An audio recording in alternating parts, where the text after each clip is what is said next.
Hi, welcome to this episode of Nerd Bar Physics. I'm your host, Clemens Chama, and if you're watching this, you're probably a first year student who just made it to varsity, so congratulations to you.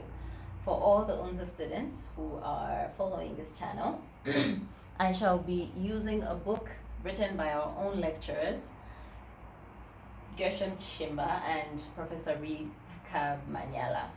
So if you don't have one of these copies, please go to the physics department at the University of Zambia and get yourself one.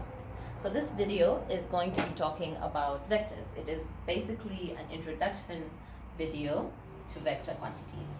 And we are going to be talking about the Cartesian coordinates, the differences between vectors and scalar quantities, and a few tools that we're going to use to solve vector problems like Pythagoras theorem and some of the special ratios that we're going to use.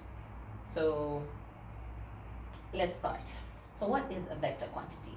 A vector quantity is basically something that has both magnitude and direction, while a scalar quantity is something that only has magnitude. So take for instance, you're trying to describe a certain quantity. You will have that quantity may have some magnitude, how much of it is there, and a direction in which that quantity is facing. So a few examples that we have are distance and displacement. You can say distance is just a quantity, so how much of a certain distance you've covered doesn't matter in which direction you're going, but displacement takes into account how far from the original spot you have moved. Let's say you start from a point A, and you move 5 kilometers in this direction. And you get to a point B. One can say the distance you have moved is 5 kilometers, and also the displacement you have moved from A is 5 kilometers. But let's say you take another path, also 5 kilometers, and you move in that way. So you start at A and you end at A.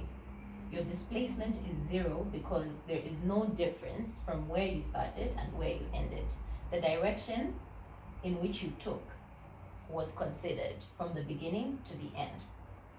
The distance itself could have still been 5 kilometers, but because you ended up in the same spot, your displacement is 0. If you're running on a treadmill and you run for 5 kilometers, the machine tells you you've run for 5 kilometers. You have run a distance of 5 kilometers, but the displacement that you have is 0 because you're in the exact same spot in which you had started. So that's it for distance and displacement. Speed and velocity work in the same way. You can have speed, and if you haven't taken into account which direction you're moving, it's just going to be speed. But if once you consider the direction in which you're moving, we call it velocity. Both of them are measured in the same units, but again, direction is important for velocity. Another example of a scalar quantity could be objects that you have. Let's say I have 5 markers or 5 oranges. That's all it is, just 5 oranges, But if you have something like force, we'd have to know where that force is being directed.